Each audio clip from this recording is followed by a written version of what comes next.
Hey dudes, today I made a purchase of a vintage piece of gear, namely the Casio CT 403 or the Casiotone 403, which has like an inbuilt drum machine. It's especially on like the waltz and rumba drum machine patterns. It sounds like what the Doors used to use in like the like I don't know if the keyboardists actually use these or it just sounds like their sound, but I don't know. I did some research on the internet and I tried to find any albums that used the vintage CT403, and there wasn't many. However, the reason I'm buying it is because I want to use it on my upcoming record. Um,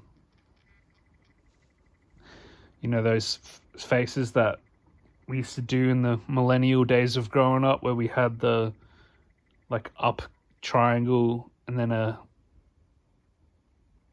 underscore and then a up triangle to make the happy face. You know what I'm talking about? That's the title of my album. And it's utilizing the sounds of the CT403 and the drums of the CT403 and a Fender jazz bass that has quite a lot of charm and uniqueness, this jazz bass. It's a very special piece, and it's like in ocean turquoise color. And what I plan on doing is recording the majority of the song live into Logic Pro, I guess, because it's the only DAW I have at the moment. And then the Casiotone, while that's playing live, the drum beat and the accompaniment, if I use the accompaniment section, and then using the bass guitar to make a bass line over it. The way I'm approaching it is just kind of like imagining where the song is going while I'm performing live into the DAW, and just like creating on the fly a song structure, whether it's verse, chorus, bridge, chorus, or something, and just doing it all on the fly, and then adding more sounds of the Casio onto it and more sounds from the bass onto it. I ordered this Casio CT403 from Deep Tone Music in Australia. Was it Deep Tone or was it Echo Tone? I'm pretty sure it was Deep Tone. And they've got a whole selection of vintage gear if anyone is looking to buy some vintage gear. And if you live in Australia, the international shipping costs would be a lot. I realise that now. But if you're in Australia, that's a good place to get some vintage gear. They have reasonable prices.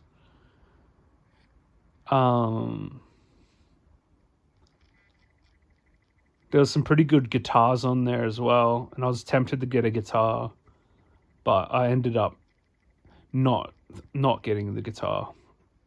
I ended up opting for a Casiotone. And yeah, a Fender bass. The Fender bass is a Japanese model, and it's from the 90s. Yeah, super excited. So that's my next project. In terms of other projects, I've got 2 more albums apart from that coming out. The first one is called Something Head, and I can't remember what it's called. Not Dickhead. But it's called Something Head. I can't remember what it was. Color Head or something. And I never remember them because I've got so many stuff that I do all the time. I can't remember what the fuck is going on in my head with all this stuff. It's hard to keep track. But each album is around 14 tracks on average. The other one is called Yeah, I'm not even going to attempt it. But you can see that on Bandcamp as the pre-orders are available. Not that anyone buys them, but it's fun to kind of create the whole album before I go in there and start producing the songs. Gives me a good sketch outline. And sometimes the song names won't stay the same. I'll end up changing them. And in some cases, I'll cut the album down like I did with Your Double Chin Is Everything that releases this next month. Apart from that, looking forward to buying some nice vintage recreations of some synthesizers I've lusted over for my whole life by Behringer, like the Lindrum and the PPG Wave, 2600 Blue Marvin Blue, whatever it's called. Yeah, looking forward to it. I'll see you later. Just a daily update.